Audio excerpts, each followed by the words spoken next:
UP में MLC की 5 सीटों पर मतदान संपन्न हुआ है। स्नातक और शिक्षक एमएलसी चुनाव के लिए मतदान संपन्न हो गया है। एमएलसी चुनाव की 5 सीटों पर मतदान किया गया। 63 उम्मीदवार कड़ी सुरक्षा के बीच ये मतदान प्रक्रिया पूरी की गई। 2 फरवरी को अब नतीजे सामने आएंगे, वोटों की गिनती होगी और आखिर साफ हो जाएगा कि कौन विजयी रहेगा। आज की अगर आप बात कर ले, कड़ी सुरक्षा के बीच मतदान की प्रक्रिया की गई। एमएलसी की 5 सीटों पर मतदान संपन्न हुआ है। स्नातक और शिक्षक एमएलसी चुनाव के लिए मतदान संपन्न हो गया है।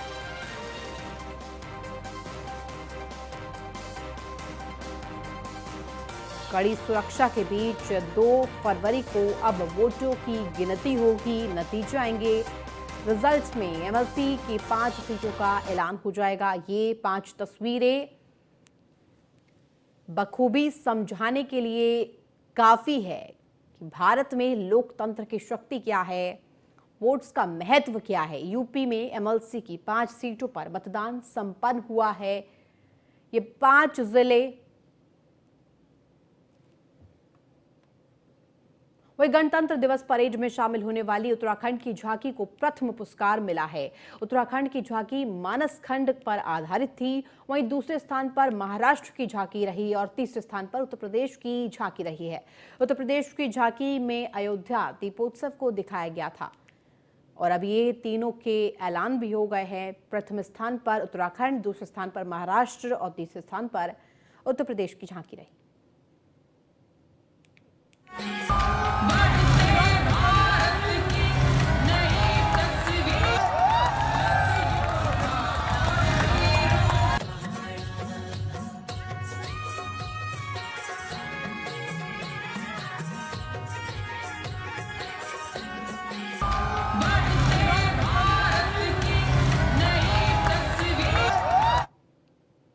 उत्तर प्रदेश के मुख्यमंत्री योगी आदित्यनाथ महाराष्ट्र के दौरे पर हैं। महाराष्ट्र के जलगांव में लबाना समुदाय के कुंभ कार्यक्रम में मुख्यमंत्री योगी आदित्यनाथ शामिल हुए। इस दौरान मुख्यमंत्री योगी ने संबोधन भी दिया और कहा कि भारत दुनिया में तेजी के साथ उभर रहा है।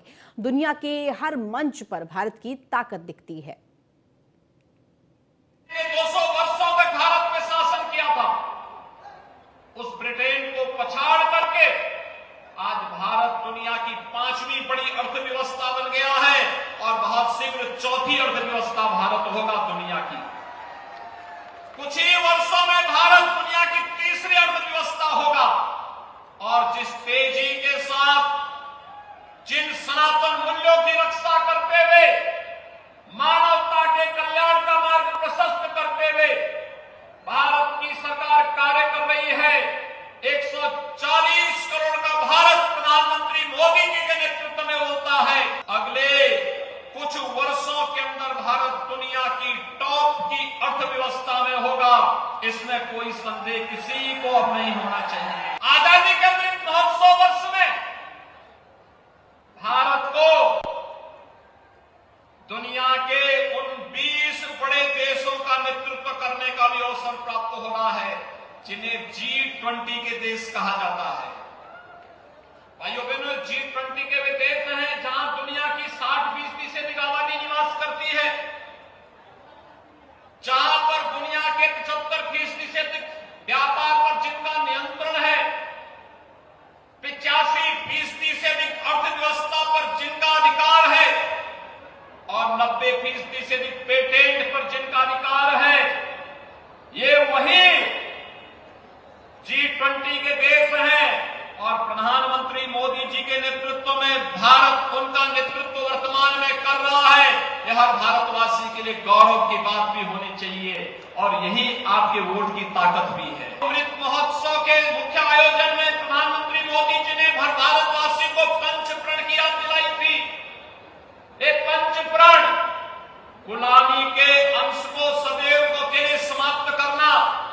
आपने देखा होगा राष्ट्रपति भवन के मुगल गार्डन का नाम अब अमृत उद्यान हो गया है। अयोध्या में 500 वर्षों का इंतजार समाप्त करके भगवान राम का भव्य मंदिर का निर्माण भी हो रहा है। 500 वर्षों में न जाने कितने संघर्ष हुए, न जाने लाखों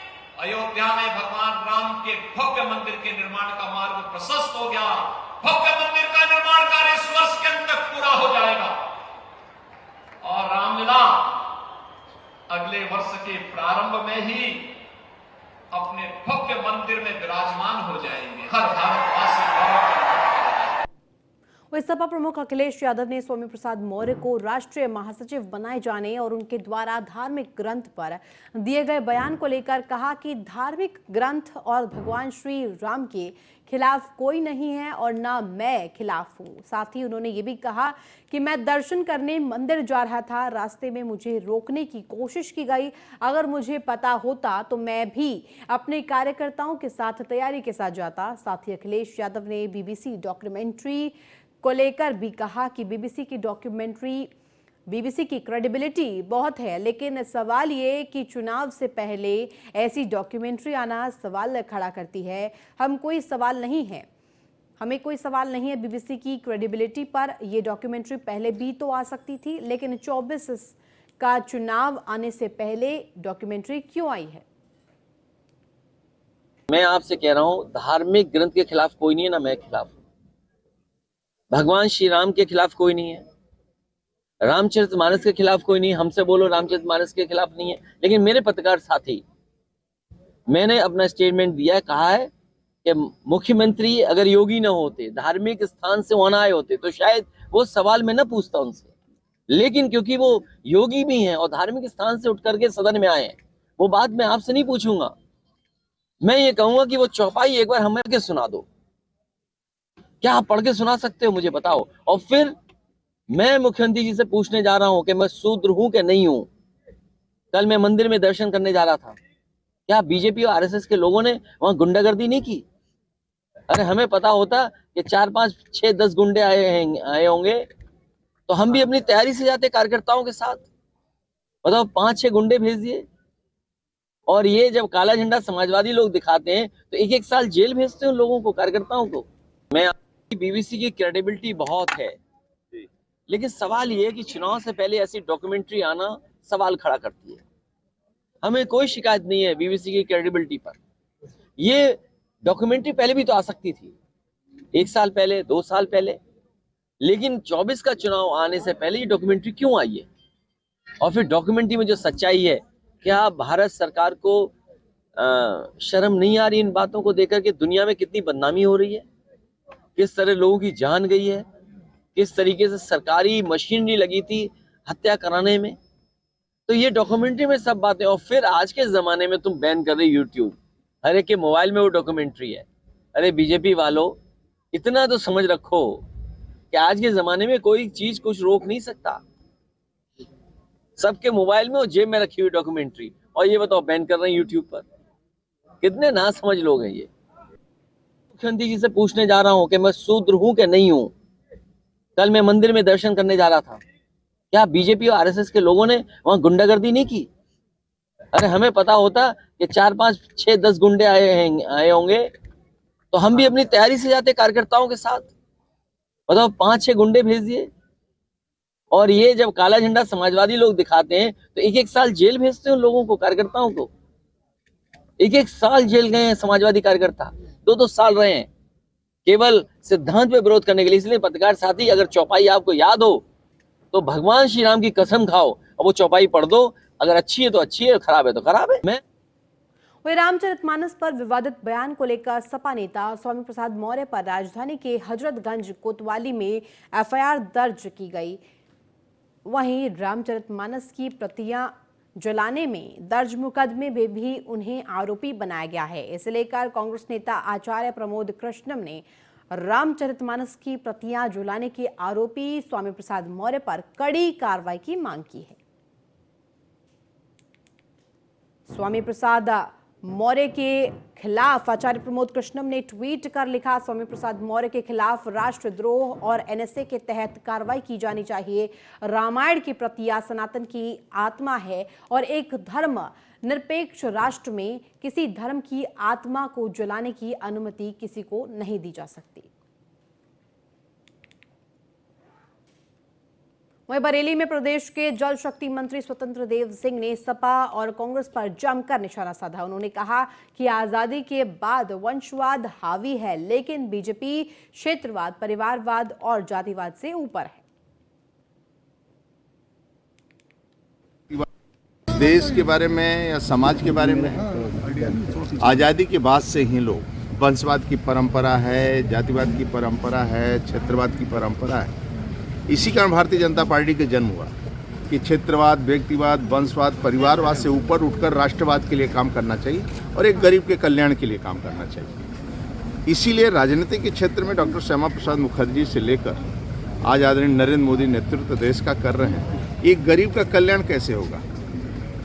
दिव्य और भव्य कुंभ में स्वच्छता कर्मी के पैर धोते हैं, यानी स्वच्छता अभियान जो इस देश को स्वच्छ रखता है उसका पैर। आप रचनात्मक काम करो, सकारात्मक काम करो, समाज को कुछ देने के लिए हम राजनीतिक क्षेत्र में, ये नहीं कि वंशवाद की पार्टियां बनाकर राज्य को लूटने का काम करते हैं। इसीलिए जनता नकारती चली जा रही है। कांग्रेस को भी यह आज़ादी के बाद कांग्रेस ने जितना नुकसान किया देश का किसी ने नहीं। वही सिद्धार्थनगर जिले में चल रहे सिद्धार्थनगर महोत्सव के तीसरे दिन केंद्रीय जल शक्ति मंत्री गजेंद्र सिंह शेखावत ने शिरकत की। उन्होंने एक संगोष्ठी को भी संबोधित किया। केंद्रीय मंत्री गजेंद्र सिंह शेखावत ने कहा, सब बातचीत हमारे संवाददाता के साथ की, क्या कुछ कहा आपको सुनवाते हैं। में शिरकत करने आए केंद्रीय जल शक्ति मंत्री गजेंद्र सिंह शेखावत जी हमारे साथ हैं। सर, आपके पास भारी भरकम मंत्रालय है, सिद्धार्थनगर जनपद आकांक्षी जनपद है। सर, हर वर्ष बाढ़ आती है, यहाँ किसानों की हजारों एकड़ फसल बर्बाद होती है। सर, इसको लेकर आप और आपकी सरकार क्या कर रही है? लेकिन देखिए, बाढ़ तो है जो है प्राकृतिक विषय है, लेकिन ऐसी प्राकृतिक आपदाएं कम से कम नुकसान करें, लोगों के जनजीवन को कम से कम प्रभावित करें, निरंतर इस दिशा में प्रयास किया जाता है। बाढ़ के एम्बैंकमेंट बनाने में देश में सर्वाधिक अगर काम किसी एक प्रदेश ने किया है तो माननीय मुख्यमंत्री योगी आदित्यनाथ जी के नेतृत्व में यहाँ उत्तर प्रदेश में हुआ है।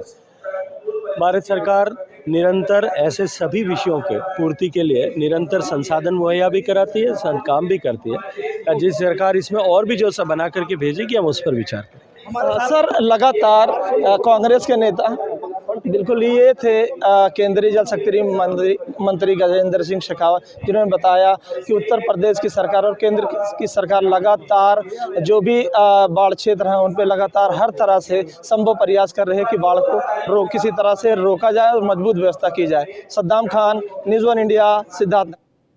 वहीं बलिया में अंतर्राष्ट्रीय हिंदू परिषद के अध्यक्ष प्रवीण तोगड़िया ने कहा कि रामचरितमानस करोड़ों हिंदुओं की दिल में है। किसी के कहने और विरोध करने से श्रद्धा कम नहीं होगी। मुगलों के समय में सनातन नहीं टूटा तो अब क्या टूटेगा। वहीं उन्होंने ये भी कहा कि लव जिहाद देश के लिए सबसे बड़ा कैंसर है। उन्होंने एंटी लव जिहाद पर कानून बनाने के लिए पीएम मोदी और सीएम योगी पर भरोसा जताया है।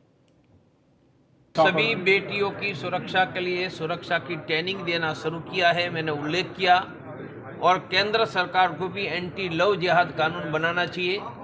मेरा विश्वास है कि 2024 के चुनाव के पहले काशी मथुरा के मंदिर निर्माण के लिए भी केंद्र में कानून बन जाएगा और एंटी लव जिहाद कानून बनेगा। जहां योगी और मोदी है वहां जरूर कानून बना देंगे। करोड़ों हिंदुओं के दिल में है। किसी के कहने से, विरोध करने से ये श्रद्धा कम नहीं होगी, और ऐसे पब्लिसिटी के लिए बोलने वाले के प्रति दुर्लक्ष्य करो, उनका विरोध करके उनका मार्केटिंग करने का काम हम नहीं करेंगे। और किसी हिंदू भाई ने उल्टा सिल्टा कहा है, हम उन पर दुर्लक्ष्य करेंगे। मुगलों के समय में भी सनातन धर्म नहीं टूटा है तो अब क्या टूटेगा। तो फिलहाल इस बुलेटिन में बस इतना ही। आप देखते रहिए न्यूज़ 1 इंडिया।